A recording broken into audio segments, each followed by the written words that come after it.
Bon, là, mec, pour l'instant, il faut pas faire trop de bruit parce que c'est le moment de l'introduction. L'introduction? Oui, oui, en fait, c'est le moment où il faut pas parler. Ah bon? Non, Ah merde. arrête, arrête, arrête. Faut pas parler. Non mais, Non, stop. Messieurs, dames, bien le bonsoir. bonsoir. Ça fait longtemps. Ça fait très longtemps. Ça fait, ouais, de notre côté, ça fait longtemps. Le dernier date, c'était pour la. C'était pour. C'est pas pour le Non, non, non, c'était. Putain, c'était Épiphanie. L'épiphanie, pardon. Voilà, 6 l'épiphanie. janvier. Wow, Ça fait, ça fait plus de 2 mois. ça fait plus de 2 mois. Bon, on n'en a pas perdu pour autant nos sujets de conversation. Voilà, donc. que non. Alors, on va commencer par la mise en contexte. Hein, voilà, donc aujourd'hui, plat réalisé par les soins de Nicolas. Je pense que c'est notable. Bon, C'est très ça notable. va.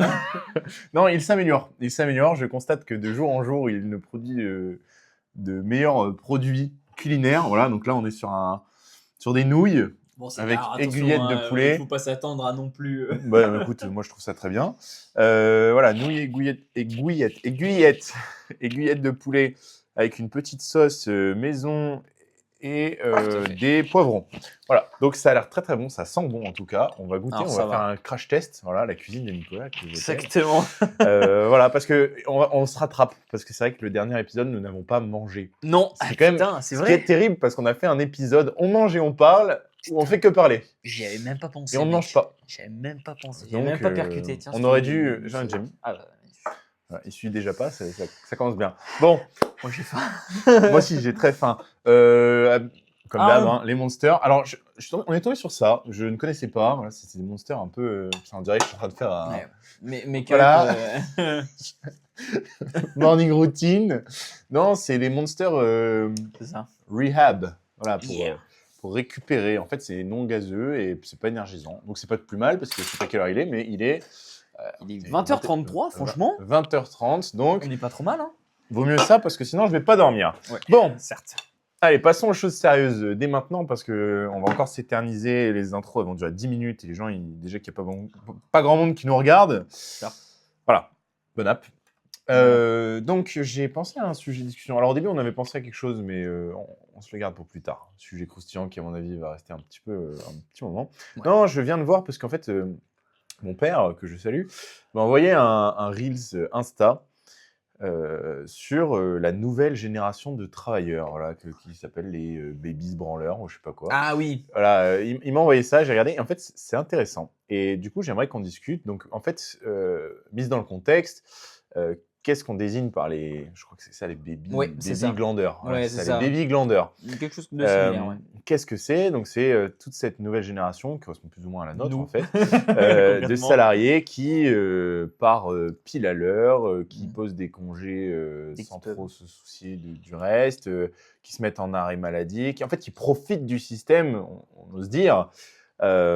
Voilà, et donc qui sont injoignables le week-end, les soirs. Et ça pose une question, parce que c'est vrai qu'il y a un peu le choc entre en fait les anciens qui sont là, voilà, les intérêts de l'entreprise, les intérêts de la boîte avant ceux de l'employé, et cette nouvelle génération qui semble beaucoup plus carrée finalement par rapport au code du travail, parce que finalement c'est un C'est strict le respect, du code de exactement. travail, c'est-à-dire que je commence à 8h, bah, je suis là à 8h en fait, et je suis pas là à 7h45 ou je sais pas quoi. Voilà. Et pareil pour la fin, si je finis à 18h, bah, à 18h01, je suis dans ma voiture pour rentrer chez moi. C'est ça. Et il y en a qui le critiquent, notamment les anciens, parce qu'ils ont l'impression, en fait, je pense, de s'être fait un peu arnaquer finalement, parce qu'eux se sont donnés au-delà du strict cadre de leur boulot, et que derrière, la nouvelle génération se permet de s'en foutre finalement Ouais, bien sûr. de cette mentalité-là, et donc forcément, voilà, d'où l'appellation glandeur. Du coup, on passe pour des glandeurs. Voilà. Moi, je suis pas complètement d'accord avec ça, mais je vais d'abord te laisser parler, puisque je monopolise la parole. Bah non, mais bah, Parce que merci c'est pour comme ce ça que je sujet, peux parce que manger. c'est vrai que c'est un sujet qui est super intéressant, car enfin, moi il y a plein de thèmes en fait qui sont sous-jacents à tout ça, à ce fait de société, parce que je pense que c'est un fait de société. Ah C'est oui, vrai oui, que clairement. notre génération, on est beaucoup plus, comment dire, impliqué dans notre vie personnelle Ouais. et plus du tout dans la vie pro. On va beaucoup plus préférer s'organiser de ses vacances plutôt que prévoir l'organisation de son travail et le respect des normes de la société et de l'entreprise pour laquelle on pourrait potentiellement travailler. Qu'est-ce qu'on peut en penser de tout ça? Alors je pense que c'est d'une part une réflexion de boomer, parce que comment dire, la critique qui est faite justement par cette génération-là, comme tu l'as si bien dit, par justement des gens qui se sont donnés, qui n'ont pas compté leurs heures, qui n'ont pas compté les vacances, qui ont parfois mis de côté leur famille, leur vie perso au profit de la vie pro. Donc nécessairement, c'est une réflexion de boomer, C'est c'est pas une frustrant, en critique, fait. mais du coup, eux, ils se disent, putain, comme tu l'as bien dit tout à l'heure, putain, moi, je suis passé par des sacrifices, et eux, maintenant, en fait, ils s'en foutent. Ils recherchent pas à être bien vus du supérieur pour potentiellement avoir une prime, etc. Mais ils font juste le strict nécessaire. Voilà. Ils vont pas plus loin. C'est pas une critique, mais ça met du coup pour moi en exergue, et pour moi, c'est un des points enfin, super C'est révélateur de quelque chose. Ouais, c'est révélateur de notre société actuelle, qui est une société, du coup, enfin, on le dit à toutes les sauces, mais c'est vrai, une société, du coup, individualiste. On va Mm. prôner l'intérêt personnel, l'intérêt de l'individu, plutôt que le profit du groupe, donc ici, le profit de la société, enfin, de l'entreprise. Et ça amène, du coup, je pense, entre guillemets, à une catastrophe qui ne dit pas réellement son nom, à savoir un monde où, en fait, tout le monde va se préoccuper de sa personne. C'est bien de se préoccuper de sa personne, il faut pouvoir se dire, bon, bah vas-y, maintenant, là, à ce moment-là, je me mets en priorité. Sauf qu'aujourd'hui, on est dans une société où on va ne prioriser que sa propre individualité. Voilà. Mm. Voilà, Mais Pardon. en fait, non, mais je suis d'accord, mais je pensais pas tant à ça quand je disais que c'était révélateur. En fait, je pense que c'est révélateur de deux faits de société assez marquants. Donc, je suis d'accord hein, par rapport à ce que tu disais. Mhm. Mais je pense qu'il y a la première question, c'est celle de la place du travail dans nos vies. Je pense qu'avant, et quand je dis avant, c'est, allez, prenons large sur les 100 dernières années, en fait, le travail, c'est ce qui te faisait vivre. Mais au sens strict, c'est pas que qui nous fait vivre parce que ça nous permet de récupérer de l'argent, mais on était beaucoup plus dans des emplois qui avaient un rôle strict dans nos vies. Voilà, on n'était pas sur des emplois qu'on dirait fantômes ou des emplois très indirects. On était beaucoup plus dans le manuel, voilà, on avait plus Au de concret, travailleurs au champ, des artisans, tout ça qui font réellement vivre la société au sens strict du terme. Déjà, il y a ça. On est quand même rentré dans une société où on a beaucoup d'emplois qui ne font pas sens directement. En fait, on perd le sens du travail en ce sens-là. Et c'est le travail, on le fait parce qu'on doit le faire, parce que ça nous permet de gagner de l'argent. Je pense que si on fait des statistiques ou un sondage, ça doit sûrement exister d'ailleurs, sur comment dire, le nombre de personnes qui trouvent du sens à leur travail aujourd'hui par rapport à il y a 50 ans, par exemple. Je pense que c'est drastiquement différent. Et qu'aujourd'hui, on a tendance du coup à s'éloigner de ce sens-là qu'on donne à son emploi. Ce qui, du coup, est révélateur de ça. C'est-à-dire que bah, moi, je fais le strict minimum parce que j'en ai besoin pour vivre, au sens où j'ai besoin de ce revenu, mais je n'ai pas besoin de ce travail pour vivre, au sens, encore une fois, strict. Ça, c'est la première chose. La deuxième chose, c'est que je pense que notre société se dirige, enfin, aujourd'hui, d'après toi, est-ce qu'on aura une retraite? Tu vois, cette question-là, de dire, est-ce que ça revient un petit peu à la place du travail dans la société, mais c'est plutôt question organisation sociétale, quoi. Est-ce que réellement, nous, on va avoir le droit à une retraite? C'est très incertain. Et il y a de plus en plus de jeunes de notre âge qui se disent, en fait, on va travailler toute nos vies. Et c'est peut-être la vérité. Donc, on ne va pas commencer à se plier en quatre pour un boulot qui, de toute façon, va nous suivre toute notre vie ou pour une contrainte, parce que ça devient une contrainte. De ne pas voir l'issue rend le travail contraignant encore plus qu'il l'était avant. Et c'est vrai que du coup, ben, il y a ce truc de bon, ben voilà, ça va me suivre toute ma vie, donc je vois pas pourquoi comment dire, je me donnerais plus que ce qu'il faut dans un emploi. Oui. Mais moi, j'ai deux références là qui me viennent en tête à l'instant. Bon, il y en a une qui est un peu moins élevée que l'autre, mais qui, je pense, peut être tout aussi intéressante. La première, c'est Fight Club. Voilà. Voilà, encore et toujours. Un de mes films favoris et qui, je pense, est révélateur de absolument à peu près tout ce qui nous arrive en ce moment. Parce que justement, vous avez, il y a l'exemple du coup du personnage principal qui discute avec son patron. Son patron, il est corporate. C'est un manager, voilà. Il a des objectifs, il a des choses à réaliser, etc., dans un temps imparti. Voilà. Et vous avez le personnage principal qui, lui, au fur et à mesure du temps, va finir par s'en contrefoutre jusqu'à l'apothéose. Mais bon, je dis rien pour ceux Pas qui l'ont pas spoiler. vu. Mais qui va vraiment s'en foutre de son boulot au point où il va venir dans une tenue dégueulasse, avec des traces de sang de partout, etc., etc.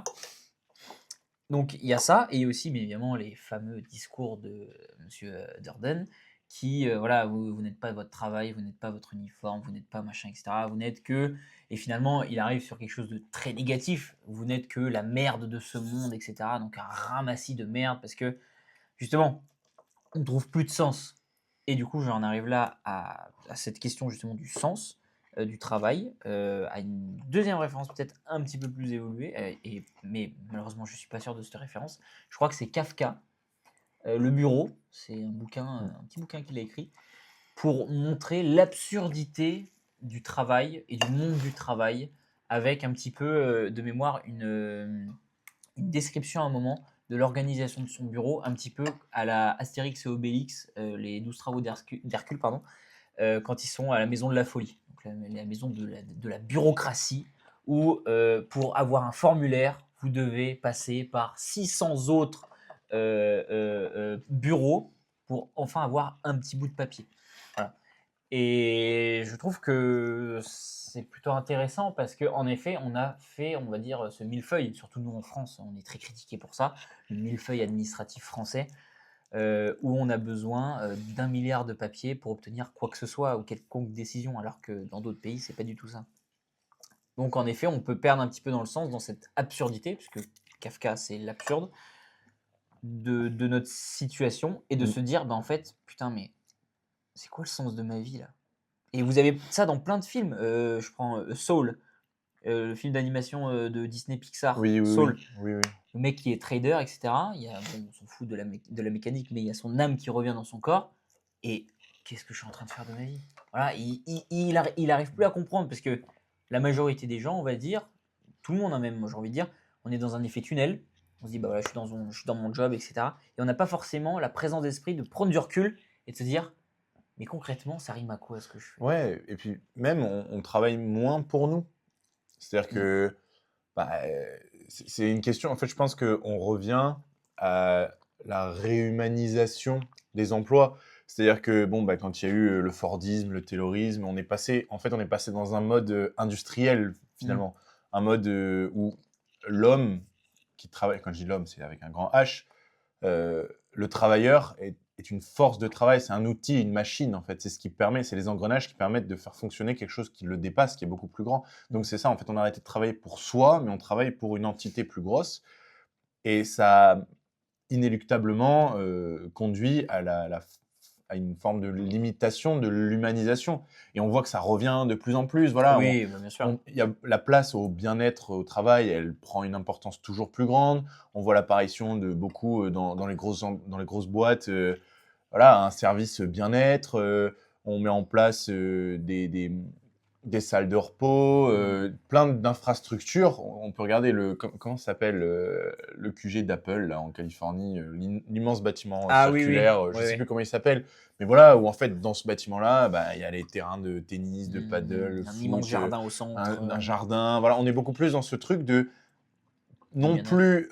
En fait, pour moi, ça pose un problème parce que avant, c'était assez clair, la rupture entre le monde, la vie privée et la vie pro était assez évidente. Voilà, je vais à l'usine, je caricature exprès, hein, mais je vais à l'usine la journée, le soir je rentre, voilà, je suis chez moi, dans ma famille. Et on a commencé à casser ça avec le paternalisme, quand on a, notamment en France, quand on monte dans le nord, avec tous les villages d'ouvriers, Ouais. où en fait, on s'est vraiment inséré dans ce truc-là de mon patron euh, gère aussi ma vie privée finalement. C'est-à-dire que la maison, c'était une maison de fonction. Voilà, on est beaucoup dans ce truc-là. Et là, on est pareil, on est en train de fondre la vie privée et la vie pro dans le sens où il faut qu'on puisse vivre au travail, dans ce sens-là. C'est-à-dire vraiment que on se sente bien au travail, qu'on ait l'impression que En fait, relativement à sa vie privée, le travail prend et devient plus léger, en fait, plus facile. Et je pense qu'il y a cette volonté de notre génération d'insister là-dessus, d'avoir vu nos aïeux, Mmh. comment dire? La corvée que représentait le travail et nous, on n'a plus envie de ça, en fait. Mmh. Quand je dis nous, c'est notre génération. J'ai l'impression que, de manière générale, on a aussi été habitués au confort et on a du mal à accepter que le travail puisse, rompre avec ce confort qui nous a habitués, enfin, auquel on a été habitués, Mmh. pardon. Moi, je trouve que un des dangers, enfin des risques que peut avoir notre génération, quand on n'est pas un danger en soi, mais on peut être un danger potentiel, c'est que, et je reviens du coup sur cette notion-là qui moi, me paraît vraiment essentielle et pour ceux et celles avec qui je discute beaucoup, pour moi c'est une des premières choses pour moi dans une société, c'est justement de faire société, de faire corps. Et le boulot, enfin le travail avait cette particularité-là de créer, en plus d'un revenu, d'une ressource, de production, etc., avait majoritairement la possibilité de créer des liens entre les humains. Mmh. Et le truc, c'est qu'aujourd'hui, bah, il y en a beaucoup qui ont des réunions, avec, pro, machin, et cetera. Mais dès qu'ils peuvent, ils se barrent. Et les instants, bon, je dis pas que c'est excellent non plus, enfin, je fais pas du tout de jugement, mais les moments où justement on passait plus de temps dans la société, dans l'entreprise où on était, parce que, bah, on discute avec les collègues, à un moment on voit pas le temps passer, on dit: «Ah merde, c'est vrai, putain, je suis désolé, je dois y aller, j'ai des impératifs». Et bah, maintenant, il est totalement effacé parce que les gens se disent parce que je trouve qu'en fait, il y a un paradoxe dans le sens où aujourd'hui on veut de plus en plus faire fondre, comme tu le disais si bien, le monde professionnel et le monde personnel, mais les gens, je trouve, font de plus en plus la distinction Mmh. entre les deux. Oui, oui, Et je suis plus on complètement d'accord. avance, plus voilà, on crée des bureaux qui sont bien-être, qui ont des zones de détente, des zones sans bruit, des zones machin, etc. Des zones même pour les gosses dans certaines entreprises où tu peux mettre tes gosses dedans.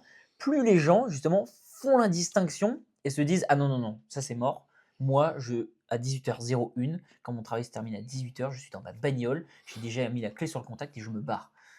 Donc, le truc pervers, c'est qu'on a encore plus envie de faire société, c'est pas si mal, grâce au monde du travail, mais les gens sont de plus en plus sédentaires et vont de plus en plus vivre chez eux, avec leur famille, et pour de plus en plus de personnes de notre génération et de la génération d'au-dessus et de la génération d'en dessous, vivre seul. Mmh. Parce que aujourd'hui, on a nos téléphones, on peut voir le monde à travers ça, et bah, il n'y a plus besoin, entre guillemets, il n'y a plus besoin, maintenant c'est un plus, mais c'est plus une nécessité que de faire société.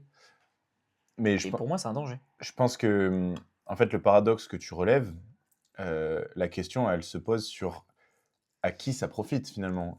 Qui a intérêt à rendre le travail, le comment dire? L'endroit où on travaille, qui a intérêt à le rendre plus convivial et plus, heu, Oui, comment dire? En fait, c'est pour juste donner que envie c'est aux gens de ça, travailler. c'est l'entreprise qui a Bien sûr. intérêt à rendre Oui, bien sûr. le bureau, par exemple, plaisant à Mm. vivre. C'est pas c'est pas l'employé et je pense que c'est la réponse justement à cette volonté croissante des employés de séparer le monde Mm. du travail et le monde perso. En fait, c'est un piège, et donc il y a pas de paradoxe au final. Il y a peut-être un paradoxe quand on prend la vue d'ensemble, mais quand tu penses, que tu prends en considération les intérêts de chacun, il y a pas de paradoxe.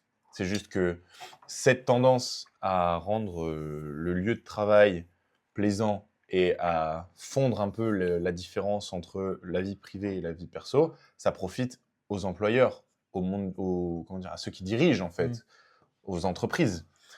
Tandis que, bah, c'est tout dans l'intérêt de l'employé de bien séparer sa vie pro et sa vie perso. Et c'est ça en fait, donc il y a pas tant un paradoxe que ça. Après du coup, bah, pour revenir sur, la question du début, est-ce que notre génération qui a cette tendance-là est en tort? Est-ce qu'on Mm. peut juger cette volonté de séparer sa vie pro et perso, est-ce que c'est vraiment de la fainéantise? Est-ce que c'est vraiment... Moi, je suis pas convaincu. Je pense pas. Je pense pas que... Et je dis pas ça parce que je fais partie de cette génération. Je pense que c'est pas que de la fainéantise. Il y a peut-être quand même un effet de société, de dire qu'on vit dans le confort. Voilà. Je suis pas sûr que les gens de notre âge qui habitent dans des pays sous-développés ou en développement, qui qui ont une vie difficile finalement, pensent la même chose. Voilà. Et je pense que c'est parce qu'on est dans un confort, parce on est né dans le confort, on a été bercé dans le confort. Et en vrai, en France, on est quand même une majorité de gens à avoir vécu dans le confort. Et voilà, donc forcément, la rupture, elle est brutale entre le monde, la période où on grandit et la période où on arrive dans le monde du travail. Donc voilà, la question, est-ce que pour toi, c'est de la fainéantise? Est-ce que c'est une mauvaise chose? Est-ce que ça mène notre société à la perte? Est-ce que c'est pas plus intéressant de viser le bien-être individuel pour construire Je sais ce que tu vas répondre, mais finalement, est-ce que si chacun est bien dans sa peau et bien dans sa vie, on n'arrive pas à faire quelque chose de plus beau que si on met de côté les intérêts de chacun pour un intérêt collectif? Pour moi, il faut comment dire, une négation de soi-même pour trouver justement un certain bonheur personnel, individuel. Je pense qu'en se posant toutes les questions... En fait, je pense que le pire de notre poison, c'est notre intellect. C'est le pire. Notre plus grande force et notre plus grande faiblesse. Parce qu'on trouve on a trouvé dans l'histoire de l'humanité des milliards de solutions à nos problèmes. Et c'est très bien, voilà. Problème de communication, bon, je caricature, problème de communication, téléphone portable, satellite dans l'espace, câble sous l'eau, hop, voilà. Et plus aucun souci, on peut envoyer un message à l'autre bout de la Terre en moins de 3 secondes et demie. Ça, il n'y a pas de souci. Voilà, problème de voyage, on a les avions, on a eu des avions supersoniques, etc. Concorde, paix à son âme. Non, On a, quelle belle époque. voilà, on a un problème d'électricité, machin, etc. Énergie nucléaire, bam, on a un énorme rendement pour pas beaucoup de matière. Bref, on a réussi à trouver des milliards et des milliards de solutions à nos problèmes. Sauf que, pour moi, le truc traître, c'est que de nouvelles solutions apportent de nouveaux problèmes. Voilà, je reprends l'exemple du cas nucléaire, et ben là, c'est Tchernobyl. Voilà. Ça amène d'autres problèmes et d'autres problématiques et d'autres zones de tension. Et pour moi, le fait est que on se pose de plus en plus la question de notre individualité, se pose de plus en plus de problèmes pour vivre en société. Je suis actuellement, alors je viens à peine de commencer, mais je me permets quelle est ma science, commencer ce super livre. J'invite tout le monde, bon, alors j'ai lu 50 pages, hein, donc rien du tout. Jonathan Haidt, La supériorité morale. Voilà. Et en gros, il traite, alors j'en suis à peine au début, hein, mais il semble qu'il traite de justement comment est-ce qu'on va façonner notre esprit critique et notre esprit moral. Et dans cet esprit moral-là, il y a bien évidemment la question de l'individualité. Et la question de l'individualité, c'est est-ce que je me sens bien? Est-ce que je suis heureux ou heureuse? Comment est-ce que je peux faire pour être plus heureux et plus heureuse? Et pour moi, c'est le poison, je le dis, le poison de notre société et de notre existence actuelle, moderne, contemporaine. C'est que justement, à force de se poser des questions sur notre individualité, eh ben, je pense qu'on va tout perdre. Parce que ce qui fait notre force, c'est pas notre individualité. Kant disait qu'on a fait société parce qu'on savait très bien que si on était tout seul et qu'on faisait pas société, on est tous crevés. Voilà. Sauf qu'aujourd'hui, j'ai l'impression que les gens ont oublié ce risque-là à cause de trop de confort. On a été dans un monde baigné, ça je suis totalement d'accord avec lui, 100%, et ça m'étonnerait qu'il y ait quelqu'un qui soit en désaccord de toute façon avec ça. On a été dans un monde baigné de confort, ce qui a poussé du coup les gens à s'éloigner de la société et à se dire en fait j'ai pas besoin de la société. Sauf que sans la société, on n'aurait pas tout ce confort-là. Donc il faut absolument maintenir une société, et pas une simple société, une société unie pour pouvoir construire son individualité, je pense. Et donc tu penses pas que il faut garder une part d'individualité?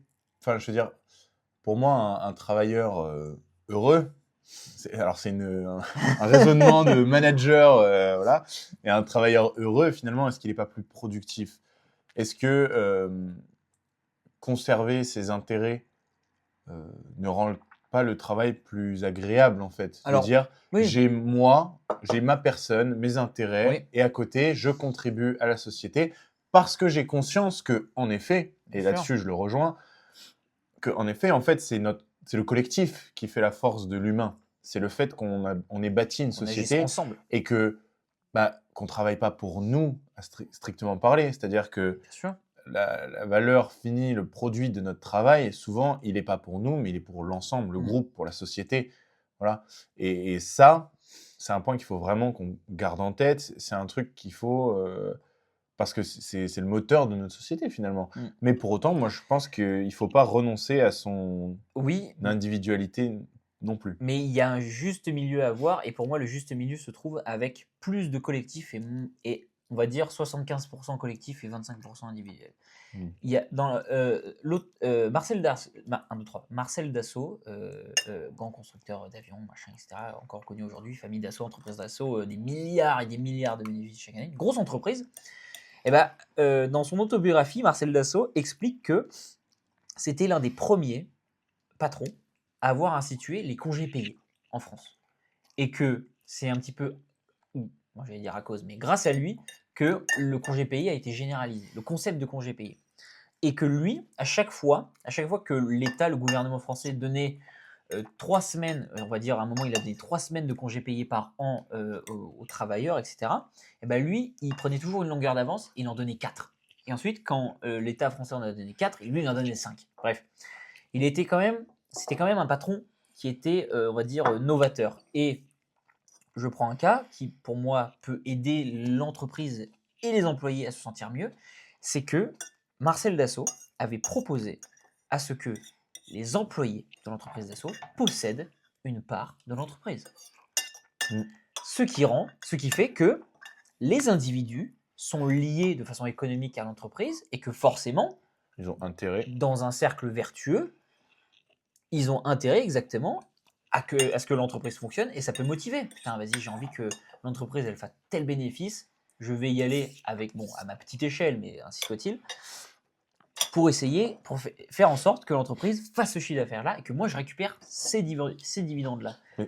Mais le truc, c'est qu'il faut mesurer. C'est-à-dire que cette part de l'individualité et de l'individu dans le groupe, donc là, le fait que les employés prennent une part de la société, aussi infime soit-elle, mais le problème, c'est qu'il ne faut pas non plus trop en donner. Parce qu'à trop en donner, bah, vous donnez votre main, et ben on vous prend votre bras. Et malheureusement, je crois que l'individu, lui, il sait très bien placer ses intérêts et que ça peut être un con. Oui, mais parce qu'en fait, là, on rétablit le fait que, tu vois, dans ton exemple par rapport à Dassault, les employés de Dassault qui ont une part de l'entreprise dans laquelle ils travaillent, Mm. en fait, on remet en place ce système d'intérêt parce qu'au final, ils travaillent en partie pour eux. Mm. Puisqu'ils savent très bien que s'ils sont efficaces, Mm. on contribue à améliorer les revenus, C'est engrangés ça, par l'entreprise qui, au final, me revient. exactement. Si l'entreprise, elle va bien, je gagne plus de dividendes et je suis gagnant dans l'histoire. Donc, on revient à ce cercle de dire: «Je travaille pour moi Oui, voilà. directement». Voilà. Mais voilà, ça, pour moi, ça serait un élément qui serait à favoriser justement Mmh. dans le bien-être au travail et pas ces salles de bien-être, machin, etc. Parce que Ah pour moi, c'est de oui, la poudre ça, aux yeux. c'est ça, je suis un peu d'accord avec toi. Après, c'est oui, oui, oui, ça fait partie du truc et puis si c'est mis en place de toute façon, je pense que rien n'est fait au hasard Non. et que toutes les mesures qui sont mises en place, par, les employeurs, par tout le monde, en fait, c'est que si c'est fait, c'est qu'il y a un intérêt pour celui qui le fait. Voilà et mettre en place un environnement de travail, idyllique, Ouais. bah, ça profite d'abord à l'entreprise. Mm. Mm. Voilà. Donc voilà. Mais donc, je pense que euh, l'individualité, oui. Il faut quand même que et puis de toute façon, on est dans un monde, on est dans une société individualiste par nature, dans le sens où on a donné des droits aux individus. On est dans un état de droit qui donne des droits, des libertés aux individus. On n'est plus dans un système de classe, on n'est plus dans un système de groupe, etc. Les groupes ont été cassés, en quelque sorte. Bon, on sait très bien que naturellement, les groupes existent toujours autant. Ça c'est pas un souci. Mais dans la loi, aujourd'hui, on prône l'individu, on prône l'intérêt individuel. Ce qui peut être une bonne chose, Parce que du coup, on laisse à chacun et à chacune la possibilité d'essayer de faire un truc de soi-même, de lui-même, Mm. et de chercher son propre bonheur. T'es heureux je dis n'importe quoi, t'es heureux en faisant des maths, et ben vas-y, on te donne l'accès aux études de maths et après des trucs et ça. Et dans tout ça. Mais c'est que en voulant trop en faire, donc parce que pour moi on donne trop de choses aux individus, et ben en fait on se tire une balle dans le pied parce qu'on va démolir la société et quand il n'y a plus de société, l'individu il crève. Et est-ce qu'il n'y a pas tout intérêt à tirer profit de ce qui anime, entre guillemets, chaque individu? Dire, voilà, est-ce que la solution, c'est pas finalement que chacun fasse ce qu'il aime pour en parler et qu'on tire profit de ça, qu'on le mette au profit de la société? Et je pense que c'est ce qu'on essaye de faire, mais on voit bien que ça a des limites. Voilà, parce que en fait, tout ne sert pas de manière égale à la société. Il y a des choses qui sont des piliers nécessaires au bon fonctionnement d'une société que personne n'aime faire non plus. Voilà, ce qu'on appelle communément, ce qu'on dit les métiers, les sous-métiers entre guillemets, voilà, qui Bien n'en sûr, sont pas factuellement, bien mais sûr. parce qu'en fait, pourquoi on appelle ça des sous-métiers? Parce que c'est des métiers qui sont vitaux pour la société, Mm, mais que personne ne veut faire. bien sûr. Voilà. Je pense éboueur, Ouais, bien par sûr. exemple, c'est le meilleur exemple. Mm. C'est pas un sous-métier au sens strict. Je respecte les éboueurs, je respecte les gens qui, Bah parce qu'on en non, a besoin. c'est. On en a besoin finalement. C'est beaucoup peut-être, ça va peut-être être un peu brut ce que je vais dire, mais on a plus besoin d'éboueurs que certains bureaucrates au final. Je veux dire pour que la société tourne comme Bien il faut. sûr. Voilà, et ça a des limites de vouloir tirer profit de tout le monde. On voit, notamment, ça se voit bien dans les études, vouloir offrir des cursus scolaires à tout le monde selon ce qu'ils aiment faire. Voilà, il n'y a pas de critique, hein, mais Si. j'adore dessiner. Bon, bah super, on va faire des études de dessin. Ah oui, mais Bon, non. est-ce que c'est vraiment très pertinent? Bon, Est-ce qu'un master en dessin a la même valeur qu'un master de droit ou un master de finance ou je sais pas.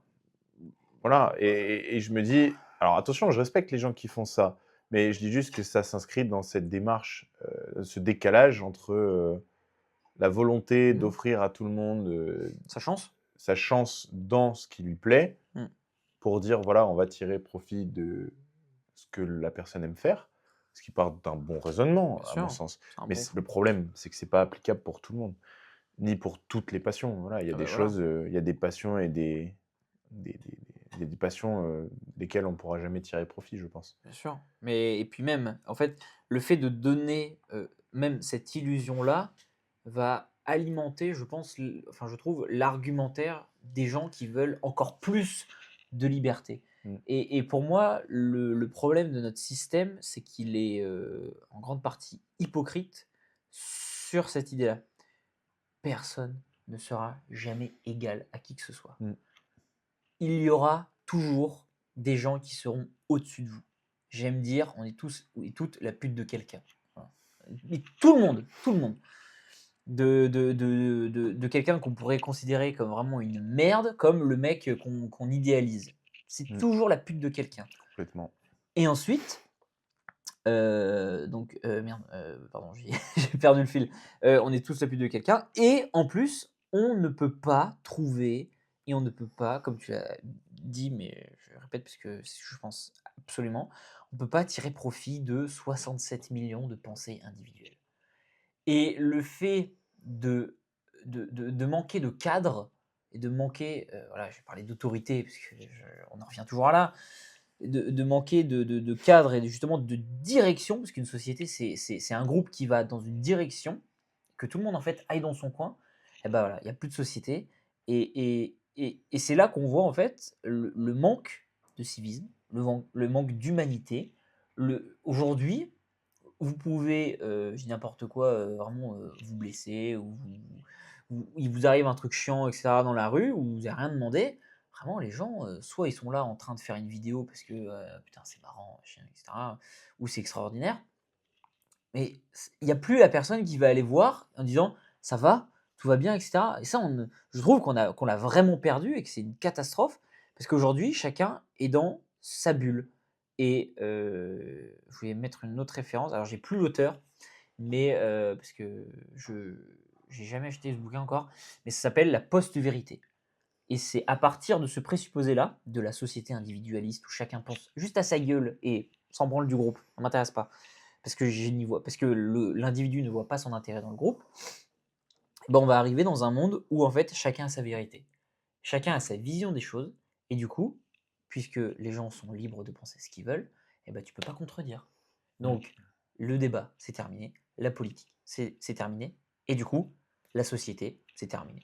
Parce que si les gens n'ont plus le même langage, parce qu'ils n'ont plus la même manière de fonctionner, etc., eh ben pour moi, on court tout droit vers la catastrophe, vers une Complètement, implosion du système. complètement. Voilà. Voilà. Donc, c'est pas très positif, mais, Non. mais bah alors on va peut-être pouvoir conclure sur quelque chose de plus positif. Comment est-ce qu'on pourrait rendre positif un petit peu toute cette histoire? Peut-être recentrer un petit peu sur le sujet de départ. Voilà, donc la génération de glandeurs. Oui, Est-ce que, du coup, moi, je conclurais juste sur le fait que, pour donner une réponse claire, je pense que non, on n'est pas des. Je pense qu'on n'est pas plus fainéants que les générations précédentes, mais on n'a juste pas les mêmes intérêts à travailler. Et on n'est peut-être pas non plus centré sur les mêmes objectifs. Voilà. Et je pense que ça va de pair avec comment la société évolue. Voilà. Après, il est évident qu'on a grandi quand même dans un confort, un plus grand confort que nos grands-parents, par exemple. bien sûr. Je veux dire, voilà. Euh, et c'est un comportement qui vient s'aligner avec les attentes de la société aussi. Voilà. Et je pense pas que ce soit forcément une mauvaise chose. Reste à doser, jauger la Mm. part d'individualité dans notre société. Moi, je pense qu'on est à l'aube de beaucoup de transformations, de beaucoup de révolutions, quelles Mm. qu'elles soient. Et je pense qu'il faudra vraiment saisir le créneau d'être courageux, d'être courageuse, et de dépasser sa propre individualité au Mm. profit d'une cause plus grande. Je trouve qu'aujourd'hui, on manque un petit peu d'idéal.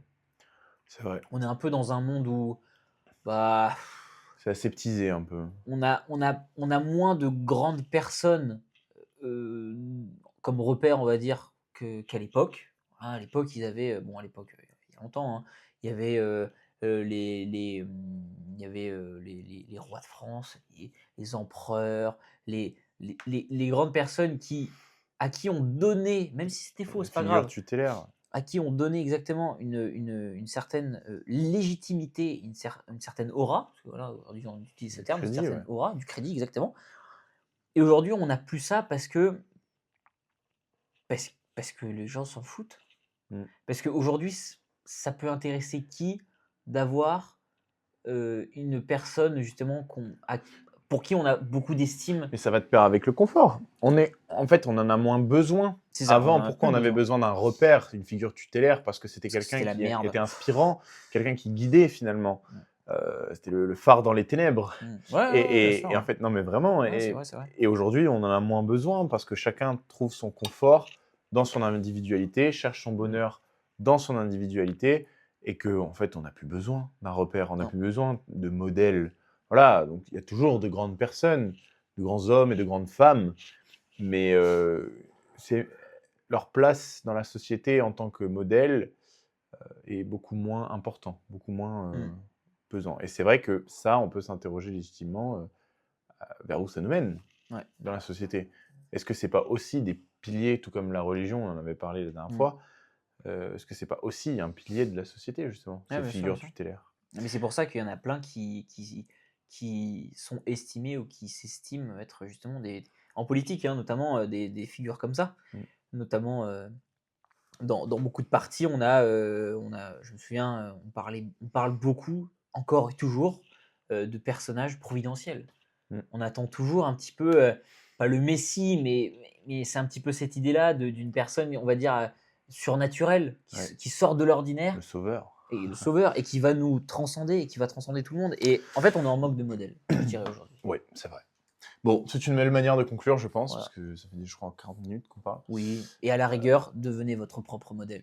Exactement. C'est une belle phrase de fin, je dirais. Voilà. Donc, tout en conservant les intérêts du groupe, devenez votre propre modèle pour Mm. vous élever, vous et les gens qui vous entourent. Et les gens qui Voilà. nous entourent, tout à fait, Parce que c'est important. C'est dans le collectif qu'on grandit. carrément. Voilà. Sur ce, merci de nous avoir écoutés. Merci beaucoup de nous avoir écoutés, ceux ouais. qui nous ont écoutés jusqu'ici. Carrément. On espère qu'on n'est pas trop rouillé. Voilà, parce que ça fait un moment qu'on n'avait pas tourné un épisode. Là, navré, si vous l'avez un petit peu perçu, on est claqués l'un et Ouais, l'autre. on est très fatigué, on enchaîne beaucoup. C'est pas pour rien non plus qu'il n'y avait pas d'épisode ces derniers temps. Ouais, parce que je crois que tous on a les deux, eu on est beaucoup de choses. overbookés. Overbooké, quelle phrase de connard. Une phrase de corporate finalement. T'es un manager, toi. Voilà, Oh donc là là, on va c'est brainstormer pour le prochain Exactement. épisode. Et puis, On se fait un call. voilà, on se fait un call à SAP. À zap. Allez, la bise. Bonne soirée. Et prenez soin de vous. Au revoir. Prenez soin de vous.